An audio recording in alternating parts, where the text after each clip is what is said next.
These are the adventures of SV Prism. The crew on board are looking to experience new cultures and see new landscapes as they sail their 33-foot cutter beyond horizons.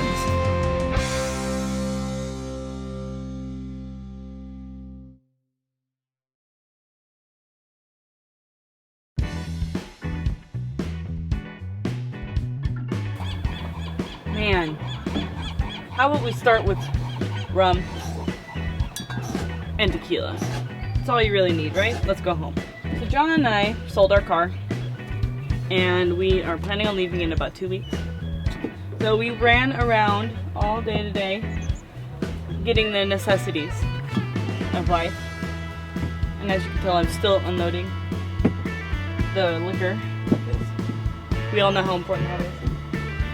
Oh man, so we have a bunch of stuff inside already. I'm making John give up his toolbox area for food so that it's easy to get to. I don't think he's happy about it, but you know, I have to be right. I'm pretty paranoid about cockroaches, and I'm already breaking a first rule. The cardboard's already on board, but we're still in the States, so I'll let it fly for now. But I am going to take off pretty much all the labels that I can. So I'm just going to label on the top because that's what you see when you look down into your storage areas. You want to make sure that you take off the labels on your cans.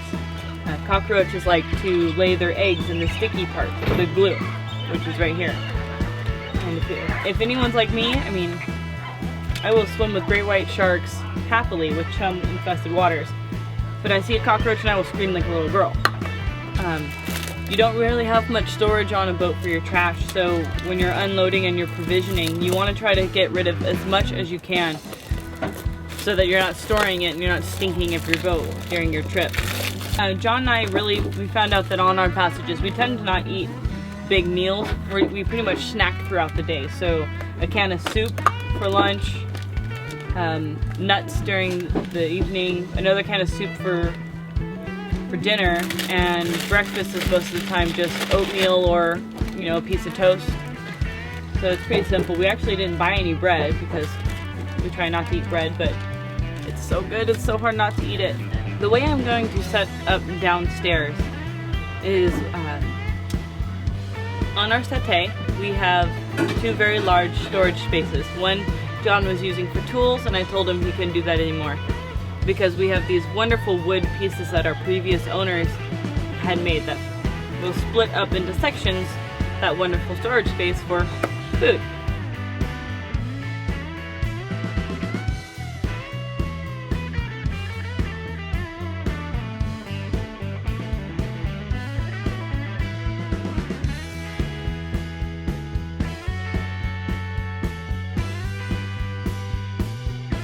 As monotonous as this might seem, Prism to this day has had no bug or roach problems. We attest this to this method of keeping our stores.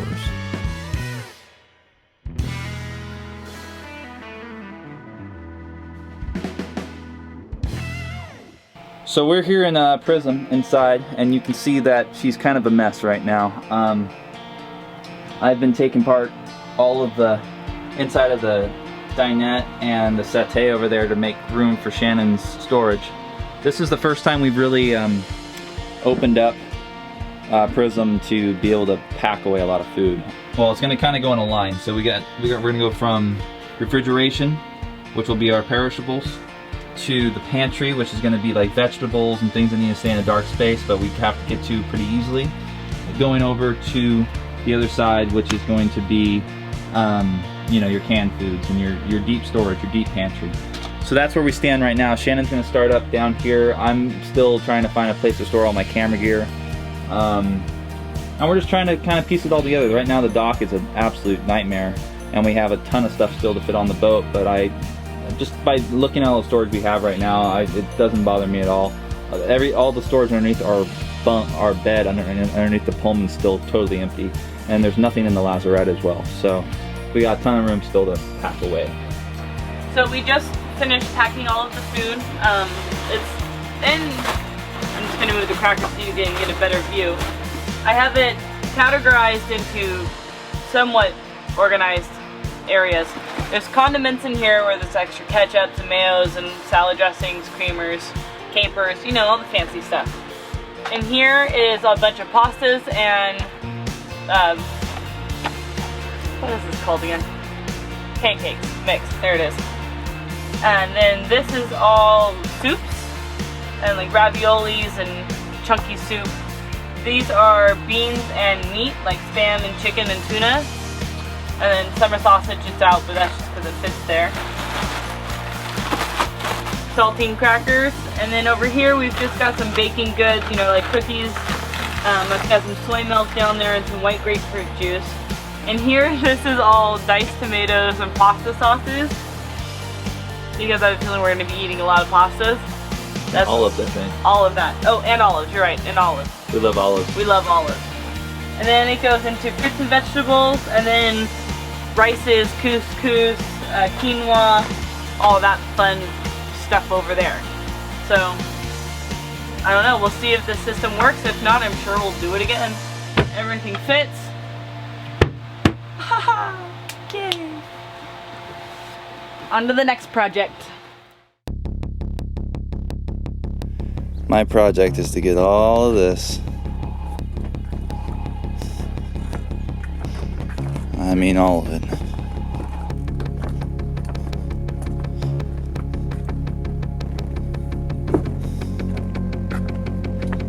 all of this, pretty much all of it at least. Some of it's staying. All this goes in the boat, including a tube of 8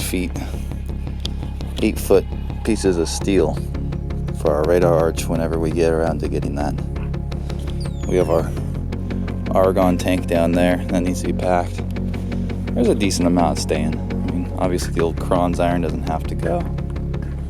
This is all giveaway right here. And the dock box is emptied out right now, so that is a good sign. It'll all fit. The boat looks really good though. There's almost nothing on top of the boat. So we're in the Pullman berth right now, and as you can see, the Pullman, it's all storage down below. My job today was so we're 4 days from leaving the slip, until we get kicked out of the slip because that's all we paid through. And so my job today is trying to get all the stuff off the dock into these areas. It's a lot of work. So there's a lot of organization going on. There's a lot of, you know, figuring out what we really don't need, what we have too many spares of. I mean, I don't know if you can really tell, but these things are really deep, and that's all line. And the dry bag, that's all brand new halyards. I didn't even know I had half the halyards I had. Next, I'm gonna basically put all the chemicals from the dock box underneath this. I hope that's not the worst idea. Everything's sealed off, so it shouldn't smell bad. So I'm gonna put a lid on top of everything. So that's where our epoxy is gonna be and everything like that, which is pretty accessible. It's gonna be on top at least, and so it can't get crushed. And that stuff, while underway, I don't think I'm gonna end up needing to use pretty much any of it, hopefully. So, and if we do it, you just fold up the bed and get to it. It's not that big of a deal. The harder one to get to is this one down here, the long one. And this will be our really, really deep storage. But yeah, things are going good. Things are going, you know, pretty quick actually. Everything's kind of lined up, which is kind of how it should be. So, finished selling the car today. So we got, so we don't have a car anymore. First time I haven't had a car since I was 16. So it's a very interesting feeling. That reminds me I go cancel the insurance. Don't need to pay another day of car insurance. I'm gonna keep the teak in here just for little projects in case we break something or need a piece of teak for something. And then also gonna keep the welder back here too. So we have a little TIG welder we keep on board. And eventually I'll get around to really perfecting TIG welding, and we need to weld. I want to weld a radar arch on the back of this boat, so that'd be ideal. So that's it. Gonna keep on packing. So right now we are doing our last diesel fueling for California. Hopefully, next time we do it should be in Ensenada. but we're gonna fill up our jerry cans here too because I think it's gonna be cheaper than Southern California, or probably not cheap as Mexico. I don't really know how much diesel costs in Mexico. I know it's clean here, which is a good thing. So yeah, we had a party last night on the dock. Our going away party from Berkeley was really good, but we stayed up a little too late. The boat is now really full of alcohol. I mean, we provisioned before the party, but Jan and I didn't drink very much actually. But just that was like everyone's go-to going away party gift was a bottle of liquor. So we have enough, I believe, for a lot of miles. This is the test of our new fuel tank lid too. Yeah. The old one's the leak. Hopefully this one doesn't. We really don't know how much we need either. I'm guessing about 20 gallons, right? Probably about that.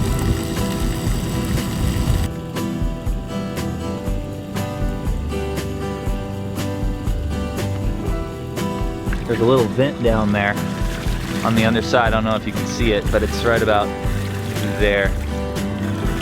We just redid that too, so we did it right. It shouldn't spit from there like it used to. It felt kind of bad when we used to fill up because it would spit all over the place. We're inside Prism.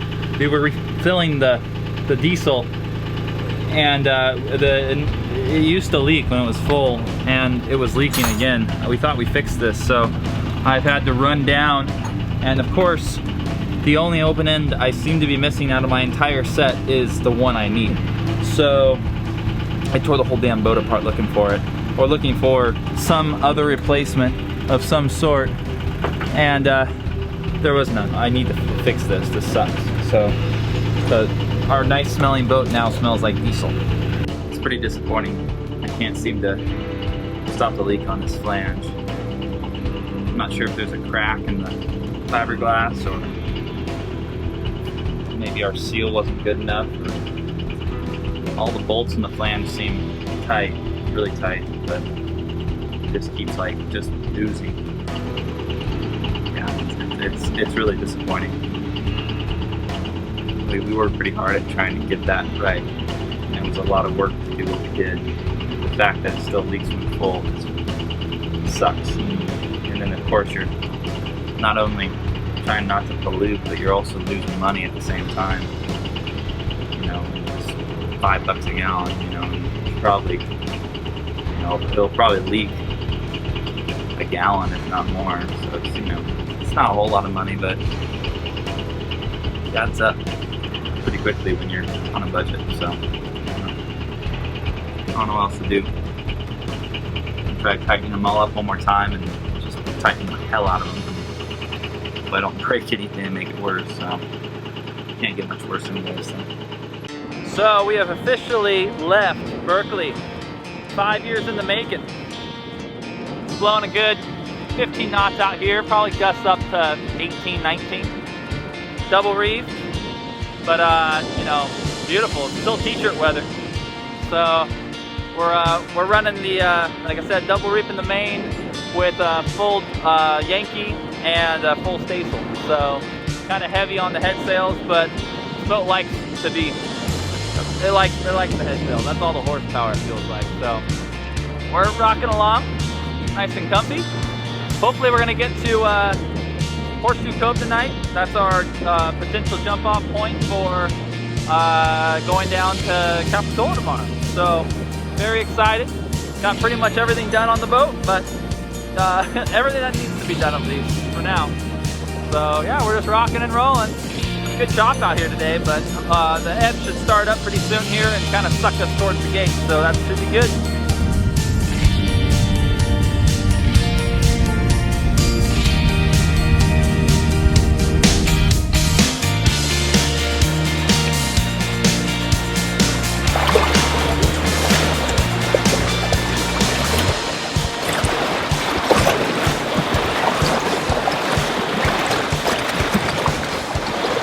Today, it got calmer.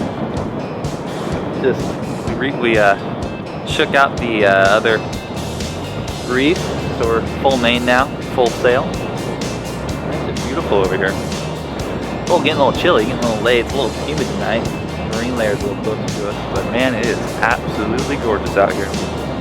Doing a solid 5 knots, probably about 10 knots of wind, so can't complain. Beautiful.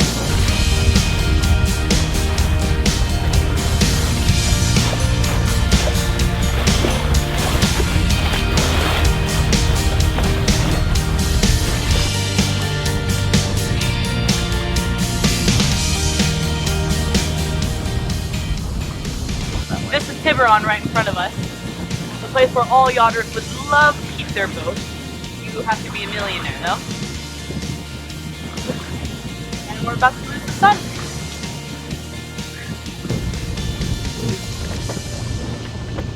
Got it, Bill? Got it. Oh man, I rookie move. Huh? Nothing. I didn't do anything.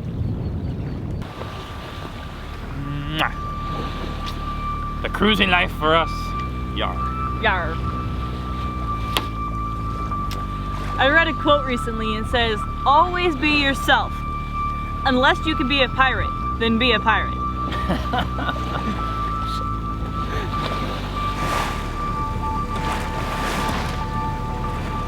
look at some of these houses. Oh, they're legit.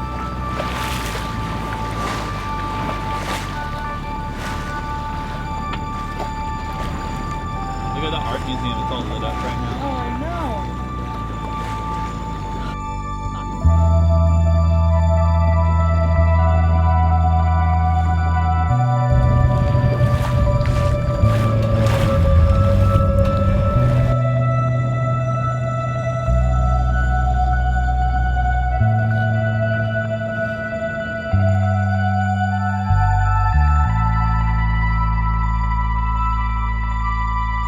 This sail took us about 2 hours with a max speed of 9 knots.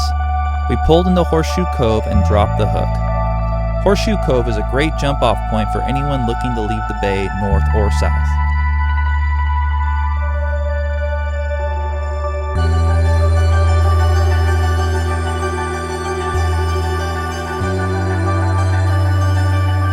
We would like to thank you for taking the time to watch this video. Please subscribe to our channel, as we will be uploading more videos as we sift through hundreds of hours of footage that has already been captured while sailing the Californian and Mexican coast. If you haven't already checked out our website, you can by visiting svprism.com. These videos are completely made and self-funded by us. If you enjoy them, please consider leaving us a donation. Fair winds and following seas. Join us next time as we head out the gate and sail towards Santa Cruz.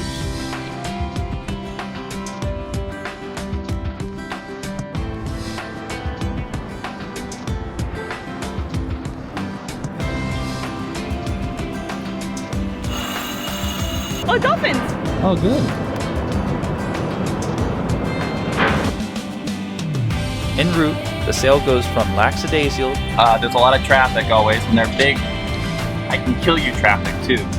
to adrenaline pumped as we ride down 12-foot rollers.